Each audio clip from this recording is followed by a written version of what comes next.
위대한 케니 로저스가 노래했죠. 버틸 때와 판을 접을 때, 물러날 때와 달아날 때를 알아야 한다고요. 러시아가 조금이라도 이성이 있다면 지금쯤 우크라이나에서 수없이 판을 접었을 테니 종이접기 전문가도 부러워할 정도일 겁니다. 하지만 러시아는 계속 배팅하고 있습니다. 러시아는 도네츠크에서 큰 배팅을 했습니다. 러시아 보급 호송대 전체가 도네츠크에서 가장 치명적인 지역 중 하나에 들어가 전선에 보급품을 전달하는 임무를 수행했습니다. 러시아는 드론이 많은 고속도로를 차량 행렬이 통과할 수 있을지 도박을 했습니다. 이곳은 러시아가 자국 군인들에게도 출입 금지로 지정한 지역입니다. 다음에 무슨 일이 일어났는지 굳이 말씀드려야 할까요? 우크라이나의 FPV 드론이 차량 행렬을 포착했고 러시아는 진정한 죽음의 고속도로에서 수십 대의 차량을 잃으며 그 도박에서 완전히 실패했습니다. 솔직히 러시아가 왜 그런 시도를 했는지 저희도 이해할 수 없습니다. 우리는 우크라이나 전역에서 러시아 장갑차의 운명을 이미 보았습니다.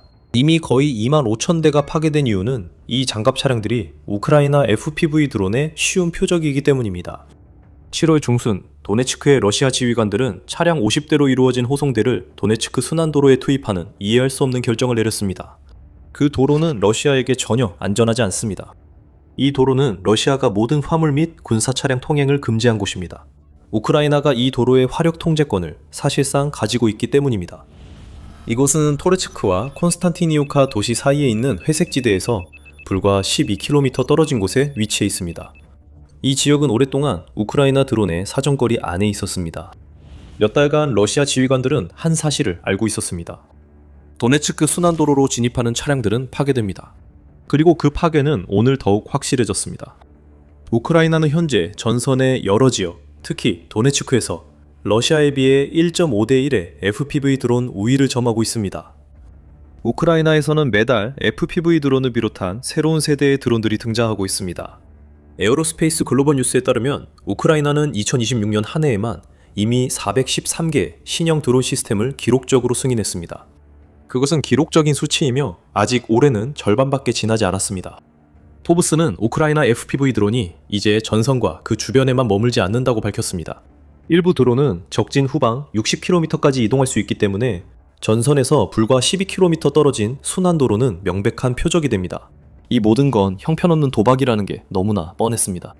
이건 포커에서 7, 이 오프슈트로 올인하는 것과 같습니다. 러시아가 도네츠크 순환도로를 이용해 50대의 차량 행렬을 안전하게 이동시키려면 정말 기적이 필요했을 겁니다. 기적은 운 좋은 도박사에게 일어날 수 있지만 러시아는 운이 없었습니다.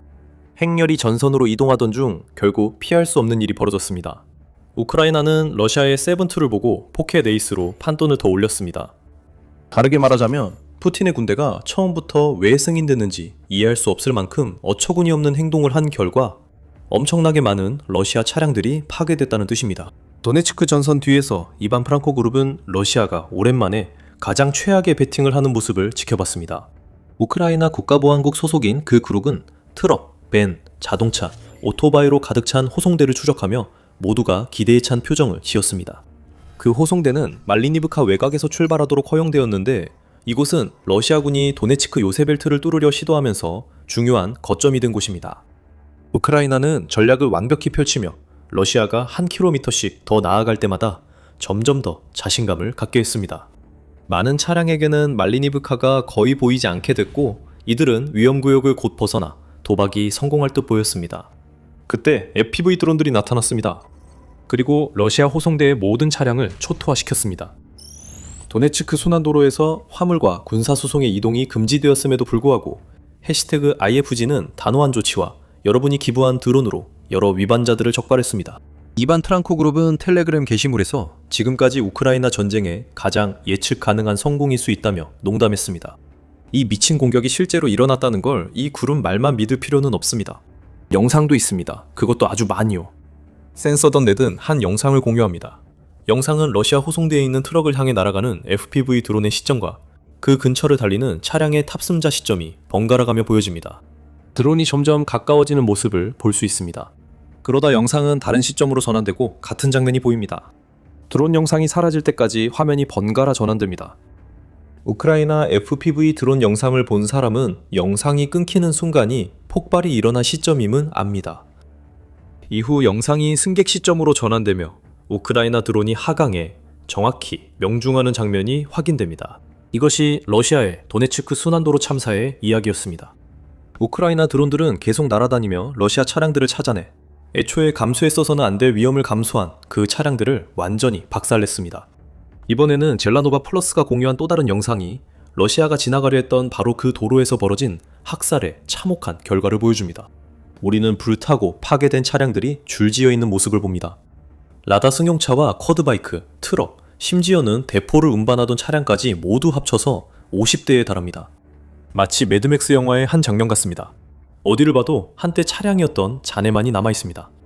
우크라이나가 아무런 제약 없이 공격을 가한 이 호송대에 대해 애초에 출발 허가가 나지 말았어야 했던 이 행렬에서 몇 명의 러시아 병사가 사살됐는지는 분명하지 않습니다.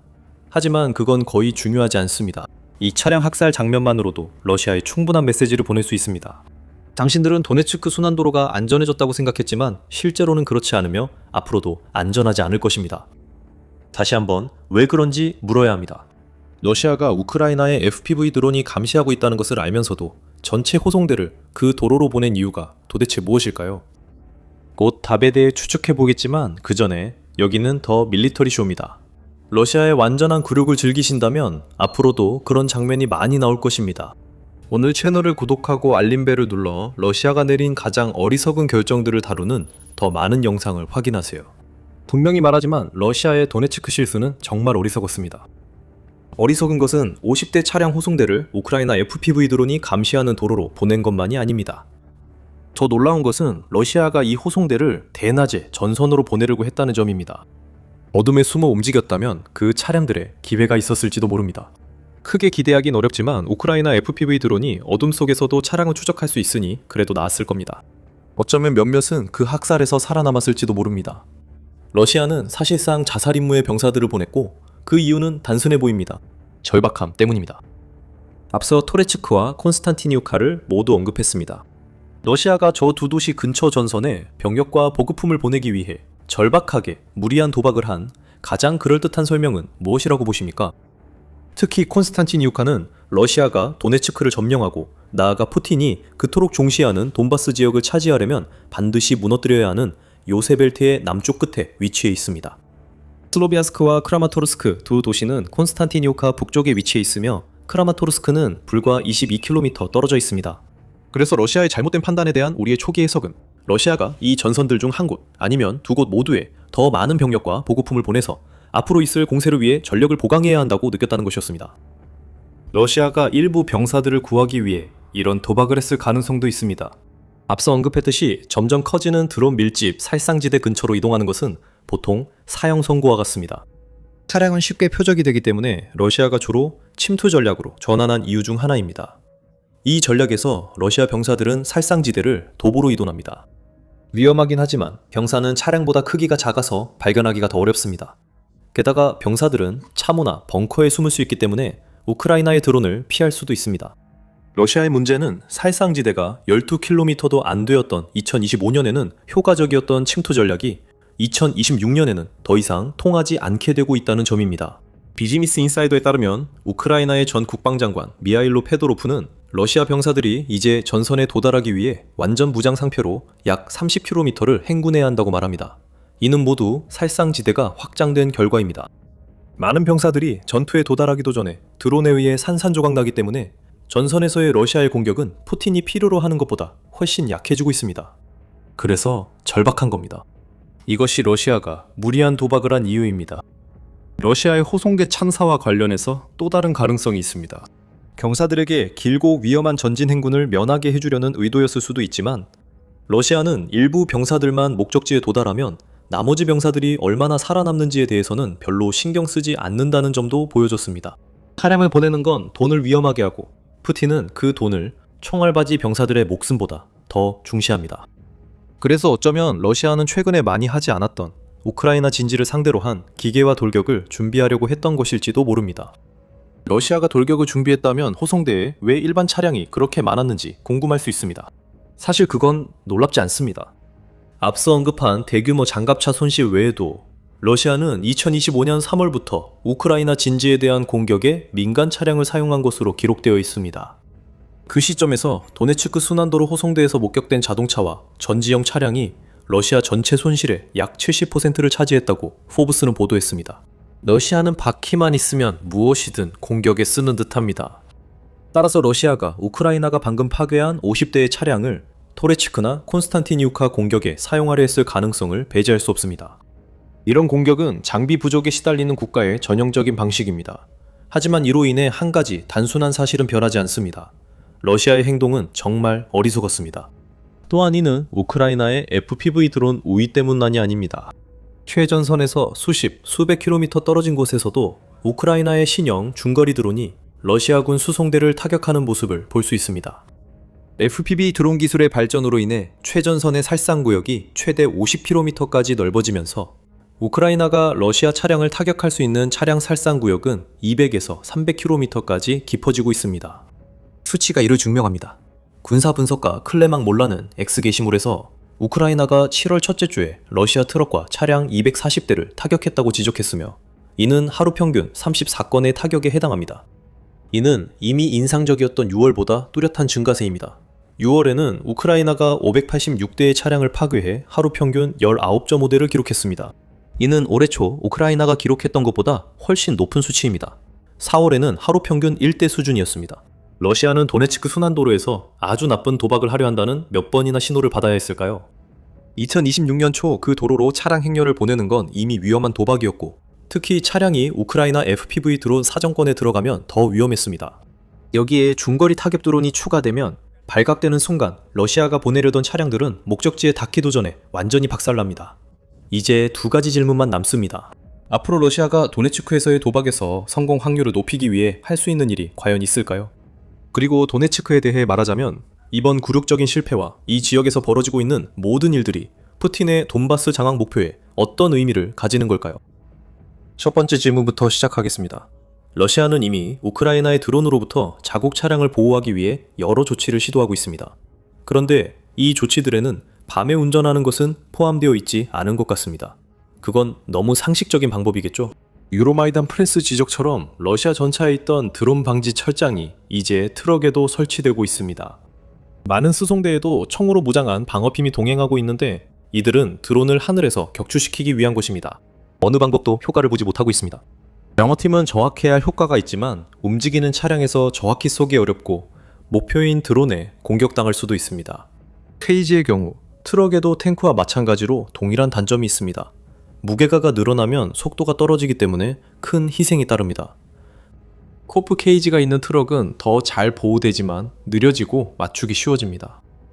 우크라이나는 그 어느 때보다 더 많은 드론을 투입해 러시아 차량 행렬 문제를 더욱 악화시키고 있습니다. AI가 탑재된 드론이 전장에 등장했으며 일부 드론은 한 대당 6,000달러밖에 들지 않습니다.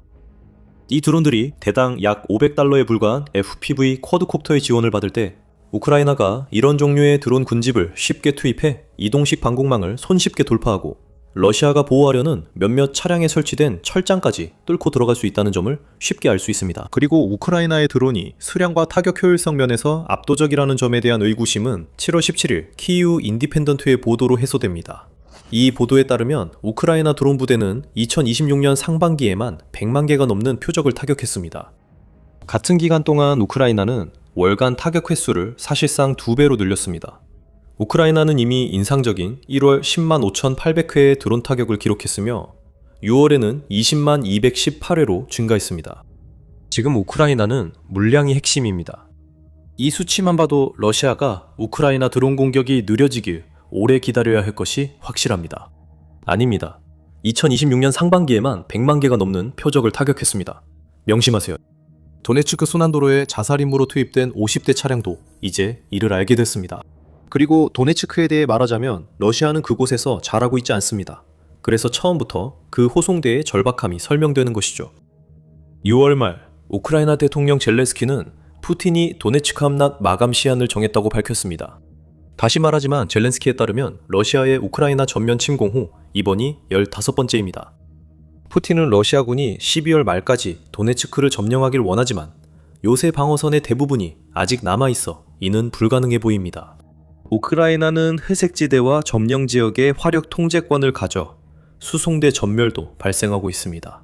젤렌스키는 이 시한을 푸틴의 망상을 보여주는 신호라고 했는데 그 말이 맞습니다.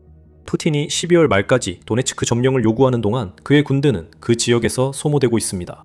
7월 14일 보도에서 RBC 우크라이나는 우크라이나군 총사령관 올렉산드르 시르스키가 러시아가 도네츠크에서 점령하는 1제곱킬로미터마다 400명 이상의 병력을 잃고 있다고 밝혔다고 전했습니다. 간단한 계산으로 러시아가 우크라이나가 아직 보유하고 있는 약 6,000제곱킬로미터의 도네츠크를 점령하려면 약 240만 명의 병력을 희생해야 한다는 결론이 나옵니다. 러시아가 지휘관들이 금지한 순환도로에 추적 가능한 차량 행렬을 보낼 만큼 절박해진 것도 놀랍지 않습니다. 러시아가 도네츠크 점령을 위해선 후방에서 죽을 병사가 아니라 전선에 투입할 병력이 필요합니다. 하지만 아마도 푸틴의 도네츠크 시한이 터무니없다는 가장 명백한 증거이자 최고의 모욕은 전쟁연구소 ISW에서 나옵니다. 전쟁연구소 ISW라면은 유아이스드 무일 러시아의 우크라이나 공세를 추적하는 보고서를 발표합니다. 이 보고서들은 러시아가 도네츠크 등 주요 영토를 언제 점령할지 추정치를 담고 있습니다. ISW는 5월 14일 발표한 보고서에서 세계 최고 예측가조차 도네츠크에서 러시아의 미래를 더 이상 예측할 수 없다고 밝혔습니다. ISW는 더 이상 러시아군이 도네츠크, 특히 요세벨트 지역을 언제 점령할지 예측하지 않습니다. 러시아의 진격 속도가 둔화되고 도네츠크에서 우크라이나가 장악하고 있는 지형이 매우 험난하기 때문에 러시아가 이 지역을 점령할 수 있을지조차 불확실하다고 ISW는 밝혔습니다. 이는 푸틴이 도네츠크에서 러시아군에게 요구하는 일을 전혀 해내지 못하고 있다는 점을 신랄하게 비판한 것입니다. 이 모든 것에 대한 러시아의 반응에 대해서는 글쎄요, 뭘 기대하시나요? 러시아는 도네츠크 순환도로에서 차량 50대 손실을 인정하지 않았습니다. 러시아는 도네츠크에서 큰 진전을 주장하는 입장을 더욱 강화했습니다. 7월 15일 내셔널 인터레스트는 러시아가 콘스탄티니우카를 점령했다고 주장한다고 보도했습니다. 그 주장은 러시아 총참모장 발레리 게라시모프에게서 나온 것으로 그는 실제로는 러시아가 몇몇 병력을 몰래 들여보냈을 뿐인데도 마치 마을을 점령한 것처럼 주장해온 전력이 있습니다. 영국 국방부는 그 주장을 완전히 반박하며 러시아가 많아야 콘스탄티니우카 도시 지역의 절반 정도만 점령하고 있다고 밝혔습니다. 도시가 러시아의 완전한 통제하에 들어가기까지는 아직 멀었습니다. 그럼에도 불구하고 이른바 승리 소식은 푸틴에게 달콤하게 들리며 그는 12월 말까지 도네츠크를 점령할 수 있다는 환상에 머물고 있습니다. 도네츠크 순환도로에 늘어선 파손 차량들이 그 이유를 보여줍니다. 푸틴은 이 차량 행렬이 파괴된 사실을 결코 알지 못할 수도 있습니다. 그는 자신이 듣고 싶어하는 말만 해주는 게라시모프 같은 아첨꾼들로 자신을 둘러싸고 있기 때문에 도네츠크에서 실제로 무슨 일이 일어나고 있는지와는 완전히 동떨어져 있습니다. 우크라이나는 신경 쓰지 않을 것입니다. 도네츠크에서 러시아가 계획했던 공격들을 크게 약화시키며 또 한 번 대승을 거뒀기 때문입니다. 순환도로는 무덤이 되었고 러시아 지휘부가 현명하다면 이런 도박을 아주 오랫동안은 하지 않을 것입니다. 하지만 누구를 속이겠어요? 내일도 러시아의 어리석은 도박 소식 전할 때 함께 해주세요. 참고로 저희는 농담 반, 진담 반입니다. 우크라이나 드론이 너무 깊이 침투하고 너무 많은 것을 볼 수 있어서 2026년에는 러시아가 호송대 전체를 숨길 수 없습니다. 러시아도 이를 알아야 합니다. 며칠 전만 해도 우크라이나가 도네츠크스 시멘트 공장에 숨겨진 비밀 연료 저장소를 어떻게 찾았는지 알게 됐습니다. 우크라이나는 그 저장소를 찾아내서 지옥작전을 개시했습니다. 다음에 무슨 일이 일어났는지는 저희 영상을 시청하시면 알 수 있습니다. 이 영상이 재미있으셨다면 더 밀리터리쇼 구독 부탁드립니다. 러시아의 실패로 치닫는 우크라이나 침공에서 벌어진 참담한 실수들을 계속 다룰 예정입니다. 시청해주셔서 감사합니다.